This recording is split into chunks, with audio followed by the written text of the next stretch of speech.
अध्याय 3 देख रहे हैं, कॉन्स्टिट्यूशनल डिजाइन। संविधान का निर्माण क्या है, उसका स्ट्रक्चर क्या है। संविधान निर्माण की बात करेंगे हम। जो हमने पहले बात की, लोकतंत्र का मतलब यह है कि जो रूलर्स हैं, शासक हैं, वो फ्री नहीं है कि चाहे वो कुछ भी कर सके, यानी वो निरंकुश काम नहीं कर सकते। कुछ रूल्स हैं, कुछ रेगुलेशंस हैं जो हमें नागरिक और जो शासन है, यानी जो गवर्नमेंट हम चूज करते हैं, उनको फॉलो करना पड़ता है। तो इसको कौन डिसाइड करता है? संविधान। संविधान डिसाइड करता है, वो बताता है कि हमारे राइट्स क्या हैं और सरकार के पावर्स क्या हैं और कैसे सरकार को काम करना चाहिए। सवाल ये उठता है कि हमें संविधान क्यों चाहिए, संविधान बनाया कैसे गया, इसका निर्माण कैसे हुआ, क्या इसमें वैल्यूज हैं जो एक कॉन्स्टिट्यूशन को बनाने के लिए, यानी कि अगर एक हम कहें लोकतंत्र देश है तो क्या होता है, एक बार कॉन्स्टिट्यूशन बन गया तो क्या उसे हम चेंज कर सकते हैं, क्या कंडीशंस हैं जिसमें उसे चेंज किया जा सकता है या उसे चेंज नहीं किया जा सकता। तो इसके लिए एक रीसेंट हम एग्जांपल लेंगे, साउथ अफ्रीका। साउथ अफ्रीका एक ऐसा कंट्री है, या साउथ अफ्रीकन्स कहें, उन्होंने इस तरीके का कॉन्स्टिट्यूशन या संविधान बनाया जो वाकई में एक एग्जाम्पल सेट हुआ। और फिर हम देखेंगे कि हिंदुस्तान का कॉन्स्टिट्यूशन की क्या बातें थी। उससे पहले इन साहब को बहुत ध्यान से देखिएगा। इनका नाम है नेल्सन मंडेला। बहुत ज़्यादा रिस्पेक्टेड है। जैसे हिंदुस्तान में गांधी जी हैं, उसी तरीके से साउथ अफ्रीका या कहें पूरे विश्व में नेल्सन मंडेला जी की इज्जत की जाती है। हुआ यह था, अपार्थेड, रंग भेद की नीति। साउथ अफ्रीका में ये बहुत इसका प्रचलन था। इसको हम कहते हैं अपार्थाइड, मतलब रंग भेद नीति। इसमें रेशियल डिस्क्रिमिनेशन होता है। ये साउथ अफ्रीकन के लिए बड़ा यूनिक था। इसमें कलर स्किन के कलर के हिसाब से लोग चीजें डिसाइड करते थे, यानी गोरों और कालों में बहुत भेद था और गोरे कालों के साथ रेशियल डिस्क्रिमिनेशन करते थे। यहां जो सफेद लोग थे, वाइट लोग थे, जब ये आए एज अ ट्रेडर, व्यापारी बन के उसके बाद उन्होंने यहाँ कॉलोनी बना ली। उसके बाद जो यहाँ लोग ओरिजिनली रहते थे, जो काले लोग थे, तो जो गोरे लोग हैं उन्होंने रंग भेद करना शुरू किया, रेशियल डिस्क्रिमिनेशन करना शुरू किया उनके शरीर के कलर को लेके। और ये ऐसा नहीं था कि बस ऑप्रेसिव हो, ये केवल ऐसा हो, ऑप्रेसिव था। इसमें तरह तरह के दबाव उन पे दिए गए। यानी कई ऐसी जगह थी जो कालों के लिए बिल्कुल निषेध था वहां जाना। यहां पर इस पिक्चर को देखिए, ये इस पिक्चर में क्लियर लिखा हुआ है कि यहां पर काले नहीं आ सकते, केवल गोरे आ सकते हैं। जो काले उस जगह के थे, उस साउथ अफ्रीका को बिलोंग करते थे, वो नहीं आ सकते। 1950 में जो काले लोग हैं और जो कलर्ड हैं, इंडियंस जो ब्राउन होते हैं, तो अलग अलग तरीके के जो स्किन के लोग थे, क्योंकि सबके खिलाफ ये रंग भेद हो रहा था। जो सफेद नहीं थे वो सारे लोग, उन्होंने ये सब चीज देखी और फिर उन्होंने अपार्थेड, रंग भेद के खिलाफ विद्रोह किया, बात शुरू की और इनके लीडर बने, इनके एबल लीडर थे अफ्रीकन नेशनल कांग्रेस। ये एक ऐसा अम्ब्रेला ऑर्गेनाइजेशन था जिसने ये स्ट्रगल, ये आंदोलन को आगे बढ़ाया, और यही थे नेल्सन मंडेला। तो जो पॉलिसी है सेग्रीगेशन की, जिस तरीके से सेग्रीगेट करके जिंदगी जी रहे थे लोग, उसके अगेंस्ट बात की। तो नेल्सन मंडेला 1964 की बात है। इनके साथ और 7 और लीडर थे, नेतागण थे, वो इस ऑपरेशन के खिलाफ काम कर रहे थे। इनको लाइफ इम्प्रिजनमेंट यानी जिंदगी भर के लिए जेल के पीछे भेज दिया गया, क्योंकि ये रंग भेद के खिलाफ बात कर रहे थे, अपोज कर रहे थे। उसके बाद क्या हुआ, ये सब जब चीज हुई, 28 साल के बाद, 28 साल तक नेल्सन मंडेला जेल में रहे, वो बाहर आए। उसके बाद एक नया कॉन्स्टिट्यूशन बनाया गया, क्योंकि धीरे धीरे ये चीजें खत्म होने लगी, क्योंकि जो प्रोटेस्ट और स्ट्रगल इस तरीके से बढ़ गए, जो विद्रोह या आंदोलन इस तरीके से बढ़ गए कि जो सफेद लोग थे, वाइट रजीम थी, वाइट सरकार थी, उनको अपनी नीतियों में परिवर्तन करना पड़ा, बदलना पड़ा, क्योंकि अब चीजें ज्यादा हो गई थी, काफी लोग मर गए थे। और 28 साल के बाद जब ये नेल्सन मंडेला साहब इम्प्रिजनमेंट या जेल के बाहर आए, साउथ अफ्रीका के पास एक आइलैंड है, वहां पर वो प्रिजन में थे। उसके बाद वो आए, फिर 26 अप्रैल 1994 की बात है, मध्य रात्रि की, साउथ अफ्रीका ने लोकतंत्र को आत्मसात किया। इस तरीके की गवर्नमेंट बनाई जाएगी। 2 साल तक काफी डेलिब्रेशन हुआ, बातचीत हुई, पक्ष विपक्ष हुआ। उसके बाद एक संविधान तैयार किया गया और ऐसा संविधान बनाया गया जिसमें अधिकार, सिटीजन्स को महत्वपूर्ण अधिकार दिए गए, यानी बहुत सारे अधिकार दिए गए। हम क्यों साउथ अफ्रीका के बारे में बात कर रहे हैं? क्योंकि ये ऐसा संविधान है जिसने सबसे ज्यादा राइट, ऐसा कोई कॉन्स्टिट्यूशन नहीं है जिस तरीके से राइट साउथ अफ्रीका के संविधान ने दिए हैं। यहां पर एक पिक्चर है। इस कंट्री को अब रेनबो नेशन कहा जाता है, क्योंकि रेनबो में बहुत सारे कलर होते हैं। ब्लैक, व्हाइट, कलर्ड इंडियन सारे लोग यहां पर रहते हैं, और ये मान्यता है कि मिलकर रहते हैं, पीसफुली रहते हैं और एक दूसरे के साथ रहते हैं। चाहे किसी भी एथनिसिटी के हों, किसी भी कलर के हों, चाहे वहां रहते हो, चाहे बाहर से आए हों, सब अच्छे से रहेंगे। हैप्पीली तो नहीं कहूंगा, लेकिन रहेंगे। कॉन्स्टिट्यूशन ने ये तय किया। रेनबो नेशन इसीलिए कहा जाता है, इंद्रधनुषीय नेशन, इंद्रधनुषीय राष्ट्र, इंद्रधनुष। अब हमारा सवाल जो था पहले कि हमें संविधान क्यों चाहिए, क्या जरूरत है इसकी। साउथ अफ्रीका का एग्जांपल लिया हमने।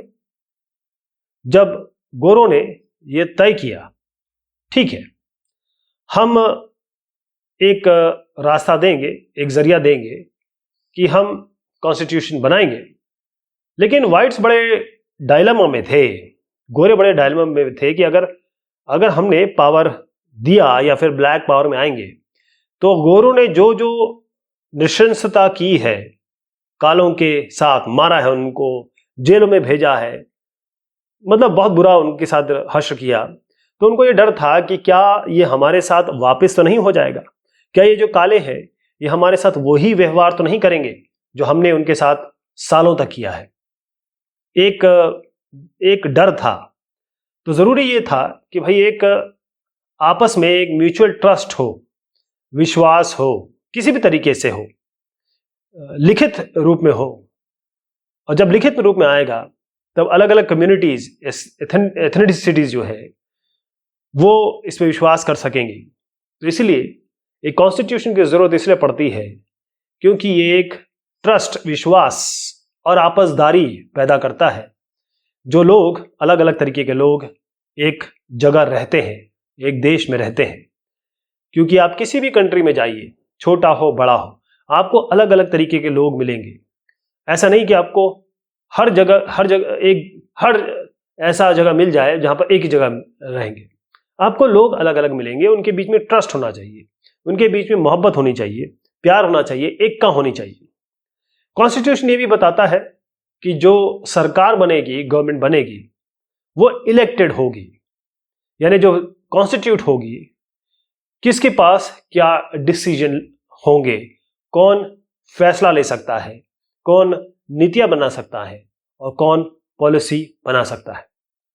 तो डिसीजन क्या ले सकते हैं, क्या गलत डिसीजन ले सकते हैं और ऐसे डिसीजन ले सकते हैं जो नागरिकों के खिलाफ हो, जो रेगुलेशन के खिलाफ हो, या कहें संविधान के खिलाफ हो। तो इसीलिए एक कॉन्स्टिट्यूशन, चलिए इसको मानते हैं कि एक दायरा है, एक पेरिफेरी है, इसके अंदर सरकार काम करेगी। इसका मतलब देखिए, गवर्नमेंट क्या है, लोग ही हैं, हमारे आपकी तरह लोग हैं। तो लोग अगर सत्ता की नशे में चूर हो जाएं और गलत काम करने लगे, तो कॉन्स्टिट्यूशन डिसाइड करता है कि ये आपकी परिधि है, ये आपका दायरा है, कुछ भी करिए, इस दायरे के अंदर रहिए, इसके बाहर मत जाइए।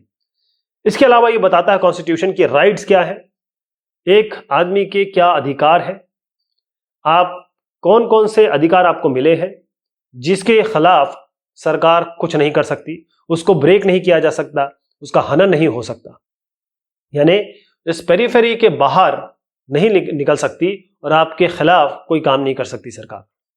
इसके अलावा जो लोगों की एस्पिरेशंस है, इच्छाएं हैं, आकांक्षाएं हैं कि एक अच्छी सोसाइटी बनानी है, एक सफल राष्ट्र बनाना है, यह भावना भी पैदा होती है।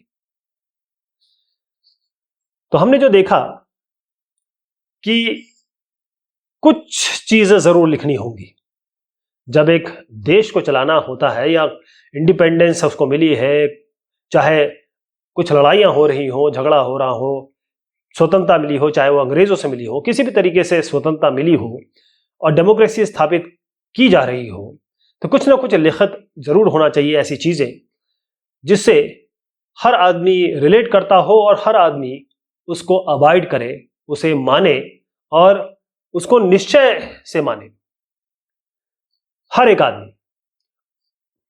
ये रूल है, ये भी बताते हैं कि जो रूलर्स हैं आगे के समय वो कैसे चूज किए जाएंगे। इसके अलावा कि जो इलेक्टेड गवर्नमेंट है उनके पास पावर क्या है, वो क्या क्या फैसला ले सकती हैं, वो क्या क्या फैसले नहीं ले सकती हैं। इसके अलावा राइट्स क्या हैं एक सिटीजन के, अधिकार क्या हैं वहां जो लोग रहते हैं, और अगर रूल्स तभी सही हैं जब उनको आराम से चेंज नहीं किया जा सकता। साउथ अफ्रीका ने यही किया, उन्होंने कुछ बेसिक रूल बनाए, कुछ ग्राउंड रूल्स बनाए और उन्होंने कहा कि ये सबसे बड़े रूल्स हैं, कोई भी गवर्नमेंट, कोई भी सरकार ऐसी नहीं होगी जो इसको इग्नोर करे या दरकिनार करे, और इन्हीं बेसिक रूल्स को हम कॉन्स्टिट्यूशन कहते हैं, संविधान कहते हैं किसी भी कंट्री का। ये जो कॉन्स्टिट्यूशन होता है ये केवल एक कंट्री के लिए नहीं, मत देखिए, आपके घर में, किसी सोसाइटी में, किसी ग्रुप में, किसी संस्था में, हर जगह जो रिटन रूल्स होते हैं आप उसी के तरीके से चलते हैं। एक संस्था में बताया गया है कि सुबह 6 बजे आना है, 3 बजे जाना है, ये भी एक रूल ही तो है। एक रूल है कि भाई 8 से 10 नल आएगा, पानी आएगा, ये भी एक रूल है, तो सब इसके हिसाब से अबाइड करेंगे। इसका मतलब आपके घर में कहा गया कि आप रात के 8 बजे के बाद बाहर नहीं रह सकते, रूल है ये। तो यही रूल कॉन्स्टिट्यूशन देश के लिए है। तो पहली चीज जो मैंने आपको बताई, ट्रस्ट और कोऑर्डिनेशन। दूसरी चीज, गवर्नमेंट किस तरीके से बनाई जाएगी, क्या उसके पावर होंगे, क्या उसके अधिकार होंगे। तीसरी चीज कि गवर्नमेंट का लिमिटेशन क्या है और क्या अधिकार है लोगों के। और चौथी चीज कि कैसे अच्छी सोसाइटी बनेगी, अच्छा समाज बनेगा। अब इसमें एक इंपॉर्टेंट बात मैं आपको बताता हूं। मान लीजिए ये कॉन्स्टिट्यूशन है, कॉन्स्टिट्यूशन को आप एक किताब की तरह मानिए, एक दस्तावेज है और उसमें काफी सारी चीजें, रूल्स रेगुलेशन लिखे हुए। तो एक कंट्री जिसके पास कॉन्स्टिट्यूशन है, जरूरी नहीं है कि वो डेमोक्रेटिक हो। मान लीजिए एक कंट्री आपकी है और उसके पास कॉन्स्टिट्यूशन है, संविधान है, तो आप ये कहें कि मेरी कंट्री डेमोक्रेटिक हो गई, लेकिन उल्टा समझते हैं कि हर एक डेमोक्रेटिक कंट्री अगर उसके पास कॉन्स्टिट्यूशन होना जरूरी है। यानी लोकतांत्रिक देश के पास कॉन्स्टिट्यूशन होगा ही होगा, और एक कंट्री जिसके पास कॉन्स्टिट्यूशन है जरूरी नहीं है कि उसके वो डेमोक्रेटिक कंट्री हो। आपको मैं फिर से बताता हूं, हर एक लोकतांत्रिक कंट्री के पास कॉन्स्टिट्यूशन होगा, हर एक कॉन्स्टिट्यूशन जिसके पास है वो डेमोक्रेटिक कंट्री हो, ऐसा ट्रू नहीं है।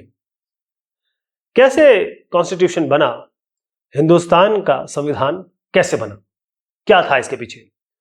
बहुत पहले से बात शुरू हो गई थी, केवल वो नहीं, जब कॉन्स्टिट्यूएंट असेंबली बैठ के कॉन्स्टिट्यूशन जिन्होंने बनाया 1928 की बात है, मोतीलाल नेहरू साहब और 8 कांग्रेस के मेंबर थे, लीडर थे, उन्होंने कॉन्स्टिट्यूशन का खाका तैयार कर लिया था, फ्रेमवर्क एक बना लिया था।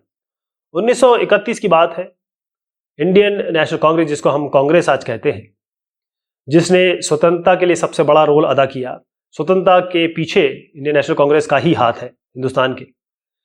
तो यहां पर एक इनका कराची का सेशन हुआ, वहां पर एक रेजोल्यूशन पास किया गया 1931 में।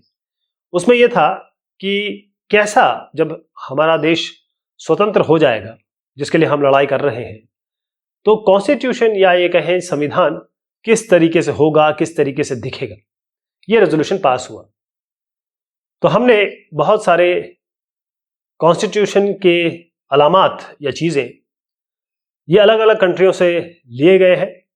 जो जो अच्छी चीज़ें थी उनको लेने में कोई बुराई नहीं है, अच्छी चीज़ें ली गई जो हमारे देश के लिए सही थी। फ्रेंच रेवोल्यूशन के आइडियाज लिए गए, सब चीज़ें इसमें थी फ्रीडम से रिलेटेड, स्वतंत्रता, अभिव्यक्ति की स्वतंत्रता, प्रेस की स्वतंत्रता, ये सारी चीज़ें फ्रेंच रेवोल्यूशन से लिए गए। जो ब्रिटिश पार्लियामेंट्री डेमोक्रेसी है, पार्लियामेंट कैसे वहाँ है, वहाँ से ब्रिटेन से लिया गया। यूनाइटेड स्टेट्स से राइट्स, अधिकारों की सूची ली गई, और रशिया से हमने सोशलिस्ट रेवोल्यूशन, इन सब चीज़ों की सोशलिस्ट थॉट्स लिए गए। बेसिकली हुआ कैसे, एक संविधान सभा जिसे हम कॉन्स्टिट्यूएंट असेंबली कहते हैं, जुलाई 1946 की बात कर रहा हूं, इलेक्शन हुआ कॉन्स्टिट्यूएंट असेंबली का। तो ब्रिटिश राज्य था, कई प्रिंसली स्टेट्स थे, वहां से लोग कहीं इलेक्ट होके आए, कहीं नॉमिनेट होके आए, और उसके बाद संविधान सभा ने, कॉन्स्टिट्यूएंट असेंबली ने इस डॉक्यूमेंट को, इस दस्तावेज का ड्राफ्टिंग की। अब ये संविधान सभा के चेयरमैन कौन थे, अध्यक्ष कौन थे? डॉक्टर राजेंद्र प्रसाद साहब, हमारे पहले प्रेसिडेंट। दिसंबर 1946 की बात है, पहली सभा हुई, पहली मीटिंग हुई। उसके बाद हिंदुस्तान और पाकिस्तान में विभेद हो गया, हमारा पार्टीशन हो गया। तो जो संविधान सभा बनी थी, बड़ी थी, वो काफी बड़ी थी, वो डिवाइड हो गई। तो हमारे जो असेंबली है, संविधान सभा ने 26 नवंबर 1949 इसमें कॉन्स्टिट्यूशन को अडॉप्ट किया। इसका मतलब यह है साइन किया गया। ध्यान रखिए, ये लागू कब हुआ? लागू हुआ 26 जनवरी 1950, जब हम परेड देखते हैं दिल्ली की, ये वो दिन है 26 जनवरी 1950 में संविधान लागू होने की देश है। इसीलिए हम इस दिन को रिपब्लिक डे, 26 जनवरी को रिपब्लिक डे के तौर पे उत्सव के रूप में मनाते हैं, क्योंकि ये हमारा ऐसा दिन है जब संविधान हिंदुस्तान का लागू हुआ था। जो संविधान सभा थी, काफी सिस्टमेटिक उन्होंने काम किया, खुली थी, और सबने कंसेंसस से काम किया, मिली जुली, सबने मिल के डिस्कस करके बात की और चीजें उन्होंने बनाई। हर एक मेंबर कॉन्स्टिट्यूएंट असेंबली का इंपॉर्टेंट था, सब जगह से आए थे, अलग अलग कास्ट, क्रीड, रिलीजन से आए थे, सबकी बात सुनी गई और सबने मिल के काम किया। पहली चीज थी, क्या बेसिक प्रिंसिपल्स होंगे, उसको डिसाइड किया गया, उस पर बात की गई और उसे फिर फाइनल किया गया।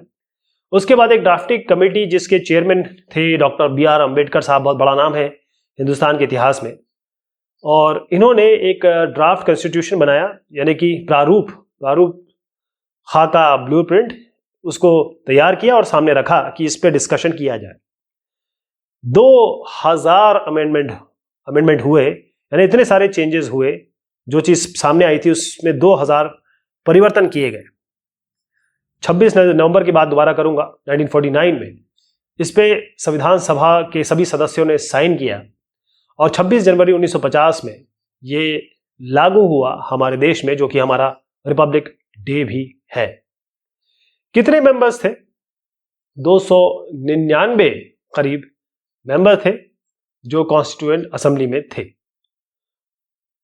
उसके बाद जैसे मैंने आपको कहा कि B.R. अम्बेडकर साहब, इन्होंने ये प्रारूप समिति के अध्यक्ष थे और इन्होंने एक ड्राफ्ट बनाया, खाका बनाया, और उसके बाद बहुत राउंड्स हुए डिस्कशन के, सभाएं हुई, मीटिंग्स हुई, और उसके बाद इसी ड्राफ्ट कॉन्स्टिट्यूशन पे बात होने लगी। 2000 से ज़्यादा अमेंडमेंट हुए, चेंजेस किए गए इसमें, और फिर उसके बाद 114 दिन तक, तकरीबन 3 साल, 2 साल 11 महीने 18 दिन, 12 महीने 18 दिन, इस तरीके का दिन है। तो यहाँ पर 114 दिन तक, 3 साल मान लीजिए, तकरीबन बात हुई, और उसके बाद हर एक चीज़ जो डिस्कशन हुआ उसको रिकॉर्डेड वर्जन है, और इसको कॉन्स्टिट्यूएंट असेंबली डिबेट्स, यानी संविधान सभा के जो डिबेट्स हैं, इसके ये प्रिंटेड फॉर्म में भी है। 12 इसमें बड़े बड़े वॉल्यूम्स हैं, ये अवेलेबल है। बड़ी मेहनत की गई इसका मतलब संविधान बनाने से पहले। हिंदुस्तान के कॉन्स्टिट्यूशन की गाइडिंग वैल्यूज क्या है? आपने जरूर सोचा होगा कि इसमें गांधी जी जरूर होंगे। गांधी जी तो बहुत बड़ा नाम था, लेकिन मैं आपको बता दूं कि हिंदुस्तान के संविधान बनाने या उसके किसी भी चीज से गांधी जी कहीं इन्वॉल्व नहीं थे। हाँ, ये जरूर था कि उनकी बात को दिमाग में रखा गया कि उनकी क्या सोच है, जो फिलॉसफी है कॉन्स्टिट्यूशन की, हमारे कॉन्स्टिट्यूशन की, ये है कि एक बड़े छोटे स्टेटमेंट से, छोटे से टेक्स्ट से शुरू होता है, जिसे हम प्रियम्बल कहते हैं। प्रियम्बल, इसको हम प्रस्तावना या उद्देशिका कहते हैं। प्रियम्बल, प्रियम्बल का मतलब यह है जिस्ट, समरी, या कि ये कहें कि आप 4 लाइन में चीजों को बताने चाहते हैं कि भाई अंदर क्या है, इसका मौजू क्या है, इसका जिस्ट क्या है। तो प्रियम्बल बताता है justice, social, economical and political, सोच की, एक्सप्रेशन की, बिलीफ की, धर्म की, फेथ की, वर्शिप की, इसकी लिबर्टी हो, इसकी फ्रीडम हो, सबकी बराबरी हो, सबको इक्वल अपॉर्चुनिटी मिले, सबको बराबरी से अपॉर्चुनिटी हो। इसके अलावा जो फ्रेटर्निटी है कि भाई देश को कैसे एक रखना है और बढ़ाना है आगे। यहां पर कुछ चीजें बड़े बड़े लोगों ने कहा। यहां जो आप देख रहे हैं, जवाहरलाल नेहरू साहब ने कहा, B.R. अम्बेडकर साहब ने कहा, श्यामा प्रसाद मुखर्जी साहब ने कहा। तो गांधी जी ये कहते हैं कि मैं कॉन्स्टिट्यूशन, जो इंडिया की पुरानी जो जकड़े हैं, थ्रॉलडम है, पैटर्नेज, उससे रिलीज करेगा। मैं कोशिश ये करूंगा, या मेरी सोच ये है कि जो सबसे गरीब आदमी हो उसकी भी आवाज सुनी जाए, वो देश को बनाने में उसका उसी तरीके का योगदान हो, जहां पर कोई हाई क्लास ना हो, जहां पर कोई लो क्लास का डिस्टिंक्शन ना हो। जितनी भी कम्युनिटीज है, हिंदू, मुसलमान, सिख, ईसाई, सब मोहब्बत से, हार्मनी से, पीस से इस देश में रहे। और ये जो अनटचेबिलिटी है, ड्रग्स है, शराब, ड्रिंक और छुआछूत, ये बिल्कुल ना रहे। औरत और आदमी सब बराबर हो। और इसके अलावा मैं कुछ नहीं मानूंगा, या मैं कुछ इससे ज्यादा एक्सेप्ट करने को तैयार नहीं हूं। मैं एक सुंदर राष्ट्र, उन्नत राष्ट्र चाहता हूं। जैसे फिलॉसफी की मैंने आपको बात बताई, शुरुआत होती है प्रियम्बल से, उद्देशिका, प्रस्तावना से, जैसे मैंने आपको बताया कि बड़ा शॉर्ट स्टेटमेंट है जो कॉन्स्टिट्यूशन, संविधान बताता है उसकी बेसिक वैल्यूज क्या है, इसको हम प्रियम्बल कहते हैं। ये प्रियम्बल है हमारे कॉन्स्टिट्यूशन का, संविधान का। जैसे मैंने बताया, प्रियम्बल एक जिस्ट है, समरी है। ये है कि कुछ इसमें शब्द है, कुछ हाईलाइटेड शब्द है। अच्छा, ये सोल है, आत्मा है हमारे संविधान की, we the people of India. इसका मतलब क्या है कि जब हम कहते हैं we the people of India, इसका मतलब ये है कि ये लोगों ने बनाया है, लोगों के द्वारा है, उनके रिप्रेजेंटेटिव ने बनाया है, और ये किसी किंग ने, किसी राजा ने या किसी बाहरी शक्ति ने नहीं बनाया है, ना उसका कोई इसमें इन्वॉल्वमेंट है।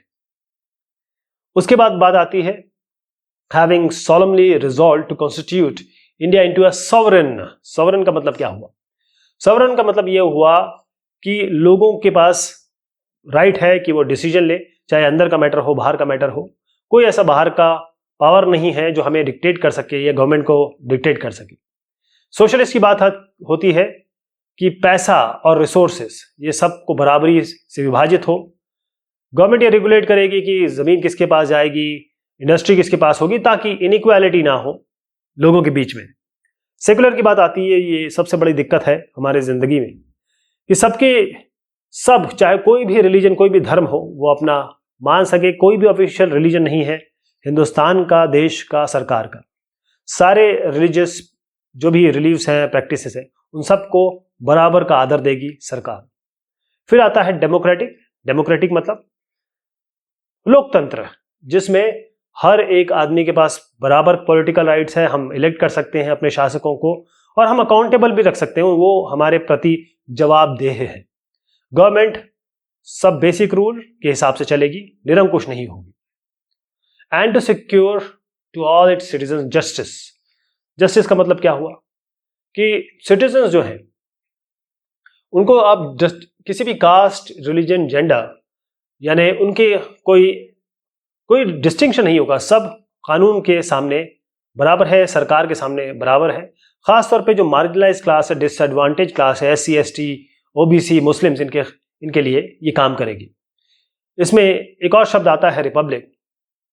रिपब्लिक का मतलब ये है कि जो हेड ऑफ द स्टेट है वो इलेक्टेड आदमी है। प्राइम मिनिस्टर हमारा इलेक्टेड होता है, ये किसी का बेटा या किसी का भाई नहीं है, सिटीजन है इस कंट्री का और लोगों ने उन्हें इलेक्ट किया है।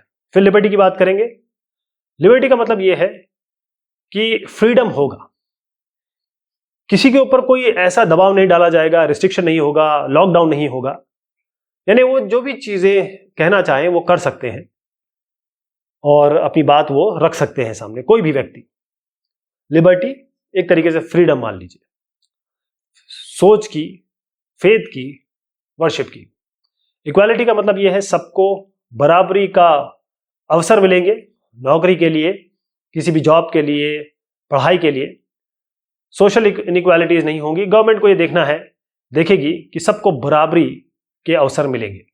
फ्रेटर्निटी की बात होती है कि लोगों की डिग्निटी, रिस्पेक्ट हो और देश इनमें एक एका हो, एक दूसरे के प्रति प्यार हो, मोहब्बत हो। कोई भी सिटीजन बड़ा नहीं है, कोई भी सिटीजन छोटा नहीं है, कोई इंफीरियर नहीं है, सारे के सारे बराबर हैं। एक देश है, एक जैसे हमारे परिवार होता है वैसा है। Finally in our constituent assembly the 26th day of November 1949 do hereby adopt, enact and give to ourselves this constitution।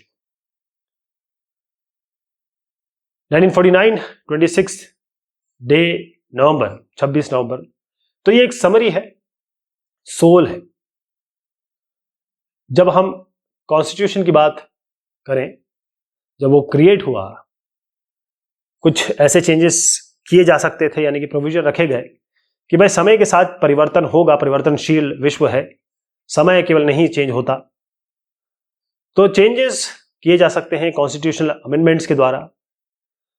Hindustan का जो कॉन्स्टिट्यूशन है वो बताता है कि कैसे सरकार बनाई जाएगी, किस तरीके से राज्य सरकार होगी, केंद्र सरकार होगी, क्या क्या पावर्स होंगे, क्या डिसीजन होगा, कौन डिसीजन क्या ले सकता है, किसके पास कितनी सत्ता होगी, पावर होगी। इसके अलावा ये लिमिटेशन भी डालती है कि गवर्नमेंट कुछ रूल किस हिसाब से चलेगी और लोगों के पास राइट्स होंगे। तो हमने बात की कुछ शब्दों की, इसमें हमने अपार्थाइड की बात करी। ये ऐसी रेशियल सेपरेशन की बाकायदा ऑफिशियल पॉलिसी चलती थी जो साउथ अफ्रीका की गोरी गवर्नमेंट थी 1948 से लेकर 1989 तक। क्लॉज का मतलब होता है कि एक सेक्शन हो डॉक्यूमेंट का। संविधान सभा, कॉन्स्टिट्यूएंट असेंबली, जिन लोगों ने, जिस ग्रुप ने, जिसने हमारा कॉन्स्टिट्यूशन बनाया। कॉन्स्टिट्यूशन का मतलब यह है कि सबसे बड़ा कानून देश का, जिसमें सारे रूल्स लिखे हैं पॉलिटिक्स के बारे में और समाज के बारे में। कॉन्स्टिट्यूशनल अमेंडमेंट का मतलब होता है संविधान में चेंज, परिवर्तन, जो लेजिस्लेटिव बॉडी है, पार्लियामेंट है, वो जैसे करेगी। ड्राफ्ट का मतलब होता है कि अगर एक डॉक्यूमेंट बनना है उसके प्रिलिमिनरी वर्जन होता है जिसमें चेंज होने पॉसिबल है। फिलॉसफी का मतलब होता है कि जो प्रिंसिपल्स है, अंडरलाइंग प्रिंसिपल्स है, वो क्या होंगे। प्रेम्बल का मतलब होता है कि जिस्ट, शुरुआती स्टेटमेंट कि भाई क्या होंगे कॉन्स्टिट्यूशन की वैल्यूज। ट्रीजन का मतलब होता है देशद्रोह, सरकार को हटाने की कोशिश करना या उसके लिए लोगों को तैयार करना। ट्राइस्ट मतलब होता है कि जहां पर एक मीटिंग हो, मीटिंग प्लेस हो, जो जगह जहां पर एग्रीड हो लोग आने के लिए। ये बात हुई इस चैप्टर की। बहुत शुक्रिया, बहुत मेहरबानी आप सभी की।